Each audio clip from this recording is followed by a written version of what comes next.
या इमामे ज़मान, या इमामे ज़मान, या इमामे ज़मान, या इमामे I would like to call upon our next speaker, Brother Akberali Kasamali Virjee. Let me give a brief about him. Brother Akberali Kasamali Virjee is a dynamic executive with 10 years of experience in helping organizations to reach their full potential, adept in making key decisions and working with other professionals to achieve their goals and solving their problems. Experienced in managing the employees and the community programs, and dedicated to successfully directing operations. He is a commerce graduate from the famous Nizam College of Hyderabad in the year 1980.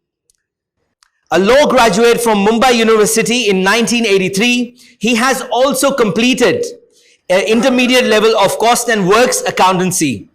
A proprietor of H.A. Virjee Associates, a financial consultancy firm. And this is the most important part which I would like you to give a note about, that he has served the community during the period from 2011 till date as a board member of Imam-e-Zamana Education Society. From 2013 to 2007 as an honorary treasurer of that organization. 2007 till date as a board member of Imam-e-Zamana Mission, which started in the year 1984. Just remember this years. It started in the year 1984. From 2007 till 2008, a joint secretary and a chairman of the education committee. He is serving an honorable president as of now and a chairman of the education committee of both Imam-e-Zamana Mission and Imam-e-Zamana Education Society since 2018 till date. And now just imagine the organization started in the year 1984. That's around 43 years that we have just started this program a couple of years back. But there have been organizations which have started in the name of Imam-e-Zamana years back and are still working and striving towards the work of Imam. And now, with a loud salawat, I would like to call Brother Akberali Kasamali Virjee Sahab to enlighten us all with his lecture on the 12th talk program. And his topic is the excellence of serving the promised Mahdi by serving his lovers. Brother Muhammad wa ali Muhammad salawat. Allahumma salli ala Muhammad wa ali Muhammad wa ajil farajo. I am honored to be introduced so generously by Brother Rahil Manji, for which I thank him wholeheartedly. I also extend my warm wishes to all the speakers, to the members of the 12 talk team and the audience here. I am extremely happy to share my views on this great platform on the topic, the excellence of serving Imam Mahdi Ajarullah Ta'ala Farajo Sharif by serving his lovers. We at Imam-e-Zamana Mission follow the commandment of Allah subhanahu wa ta'ala mentioned in Surah Muhammad, Surah number 47, ayat number 7, wherein he says, "O those who believe, help Allah. He will in return help you and make your footprint firm." Does Allah subhanahu wa ta'ala need our help? All creatures are in need of him. Then what does he mean by that? In Tafsir of Safi, by 17th century scholar Mullah Mohsin Faiz Kashani alayhi rahmah, he has brought a tradition from Imam Jafar Sadiq alayhi salam, which says that helping Allah is helping his religion, helping his prophets and the successor of prophets. And the present day successor of prophets sallallahu alayhi wa sallam is none other than our Imam-e-Zamana Ajarullah Ta'ala Farajo Sharif.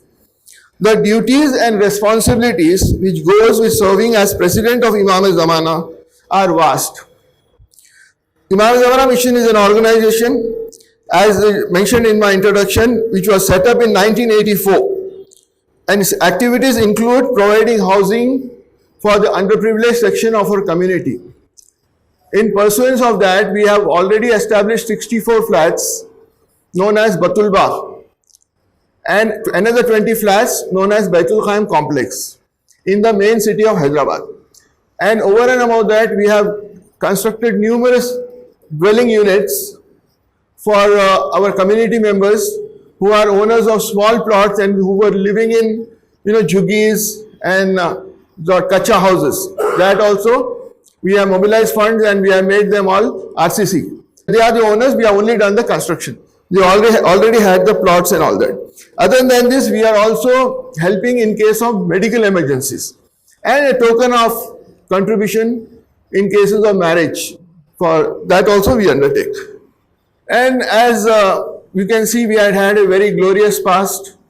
Alhamdulillah, my predecessors had done very lot of hard work. Now we are focusing on education of the youth. We are having 4 schools donated to us, wholly owned by us. Alhamdulillah, very good infrastructure is there. And 1800 students are studying. It's all recognized by government of Telangana. And Alhamdulillah, they are from the age group of 4 to 16 years. And 95% of the students are from our Shia community, Shia families, who are lovers of Ahlul Bayt alayhi salam from generations. And then what more is there is that to serve the Imam-e-Zamana mission, and we are, this is an excellent opportunity to serve this upcoming youth. Helpful nature, love for truthfulness and being trustworthy is the main factors we are trying to inculcate among this upcoming youth of our community. The importance of right guidance at this tender age is essential. So what examples we are doing is, let us take small steps. So we are telling them, by you start helping your parents without being asked to do so. Then as a second stage, they can help senior citizens, strangers, in crossing roads, in showing them politely the directions where they want to go. And finally, they can also help member of public by removing obstacles and slippery things from their pathways. And over a period of time, we want the students of our schools to be recognized with these abilities and qualities. And one more thing is, important factor we have to keep in mind, is they all come from very, very humble background. And they have a fire in their bellies and there is a thirst to acquire knowledge and do something and be an achiever. And one more thing I have observed is, any person becoming a doctor from this underprivileged background will not hesitate for a minute to specialize in a field which may require emergency calls. He may be woken up in the middle of the night to attend to some emergency. Whereas a doctor from a well-to-do background may opt for a specialization which need not, there is no emergency required. He just have to maintain the normal working hours. So his family life is also not disturbed.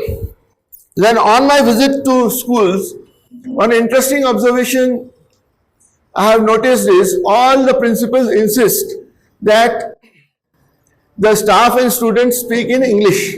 Why? Because ours is an English medium school. At the same time, these schools are under Shia management and control.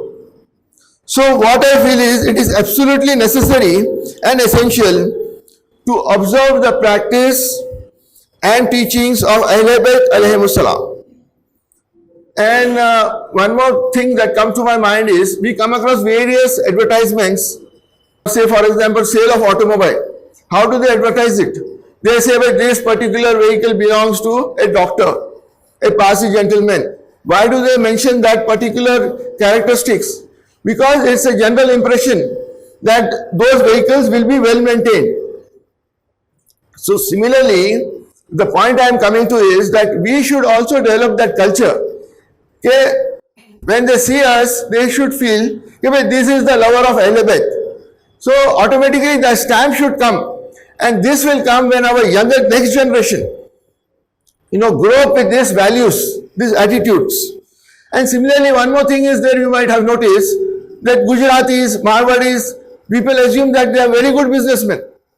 All of them may not be there, but that is the impression in the members of public. Why is it so? Because people have observed over a long period of time, they have an aptitude. So these are the things we have to understand. Now I'll tell you one thing, important thing that comes to my mind is our holy prophet. See, irrespective of caste, section, this, that, section, everything, holy prophet is the founder of Islam. Everybody across the board will accept that. So how did he spend his 40 years on this earth? He set himself as an exemplary person. He was the most helpful, most truthful and most trustworthy. Then we have seen in the history, Islamic history, that when he announced his prophethood on the commandment of Allah subhanahu wa ta'ala in the 40th year, in Dawat al-Zulashira, where he had a large gathering, he asked them, suppose I tell you there is a large army waiting outside, just outside Mecca to attack us. Will you believe me? Will you believe me? Everybody without exception said, yes, we have never known you to lie. That is the impression he had before announcing prophethood also. Similarly, at the time of Hijrat, when he was made to go from Mecca to Medina in the middle of the night, the locals of Mecca had kept lots of valuables with him, which he entrusted to Imam Ali alayhi salam to give it to their respective owners. See, even when they had personal enmity, nobody doubted his trustworthiness. In spite of so much trouble he went through, we are all aware about it. My seniors knows much better. This what I am saying is for my young friends. So these are the facts we have to adopt and make it a part of our culture. That is what I want to stress on here.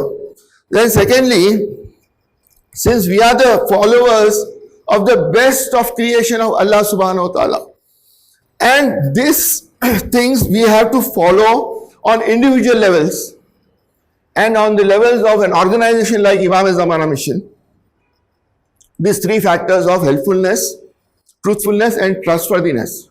And also slowly the entire community should be recognized compulsorily with these three characters. And for me, it is very important that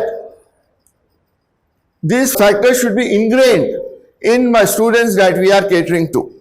And it is high time that we, the believers of Imam-e-Zamana, should establish a reputation that we are helpful, we are truthful and trustworthy in all our dealings.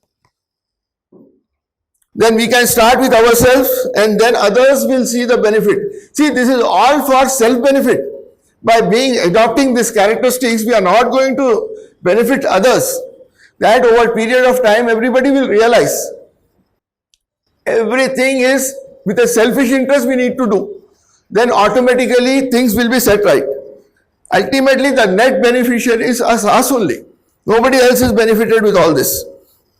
Then, inshallah, our prayers for appearance of Imam-e-Zamana will materialize when his lovers become known with these characteristics. And the general public impression also changes towards our community. Strong character will also serve to attract non-believers who don't believe in Islam towards the Islam. See, our holy prophet, how they started Islam with a strong character, not with sword. That was a compulsion which came later on. Initially, that is all false propaganda. And for example, take my own example. If I agreed for a meeting at 4 p.m., I should be particular that I am there on the dot or at least 5 minutes earlier. Similarly, it's a small thing which doesn't require huge amount of capital, finance, physical fitness or youthfulness, nothing. The values, if you ingrain these values within ourselves, inshallah the output also will be very nice. Similarly, in my functions, if I hold a function, I should start it on time and end it on time. Why? Because I not only value my own time, more than that I value the visitor's time. Simple things are there. If you observe, inshallah, we will have lot of barakat from Allah subhanahu wa ta'ala. Allah will shower His blessings on us in this world and also in the hereafter. Because we are helping His cause, which is getting all diluted. Now I'll tell one couple of hadiths from our infallible Imams. With their wordings are such that definitely they have infinite weightage. Like in Biharul Anwar, volume 68, page 7, Imam Jafar Sadiq alayhi salam says, call people towards goodness, not with your tongue, but people should witness striving, truthfulness and piety. See, these are infallible Imams. You see the weightage behind what they are saying. One jumla of theirs has so much weightage, it is mind-boggling. Similarly, our fifth Imam, Imam Ahmad Baqir alayhi salam says, Aina Nabil Wara. Help us with piety. What is it? What is it they want? Is it going to help them in anything, our piety? It is because the overall cause, they have the overall picture in mind, the larger picture as they say in mind. Similarly, see, if a son is there, if he does anything wrong, the father is blamed. His upbringing is questioned. Correct? So, and our Imams consider ourselves very, very close to them. Anything we do which is unpleasant, unwanted, they feel ashamed about it. We should make them proud of with our attitude, with our behavior, with our culture, everything. I'll make it short since my time is up. To conclude, each of us have to identify an area of focus to serve Imam Zamana, Ajarullahu Ta'ala Farajo Sharif, by serving his lovers. And this is the important part. We have to excel in whatever we do. This will be a Sawab-e Jariya for us, our parents and teachers. Then I'll close this with a final hadith. Imam Jafar Sadiq alayhi salam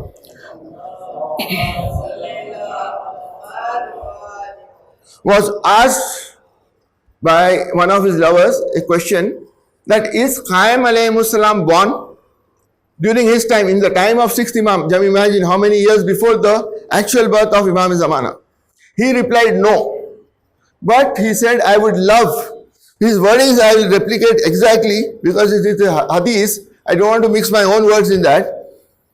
He replied no, and if I reach to him, I would definitely serve him all the days of my life.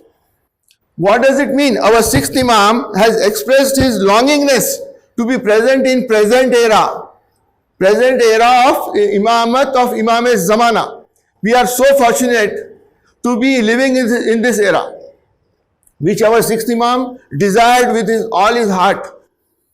And we have to serve Imam Zamana, and we should take every opportunity and dedicate our lives in serving Imam to seek closeness to Allah subhanahu wa ta'ala.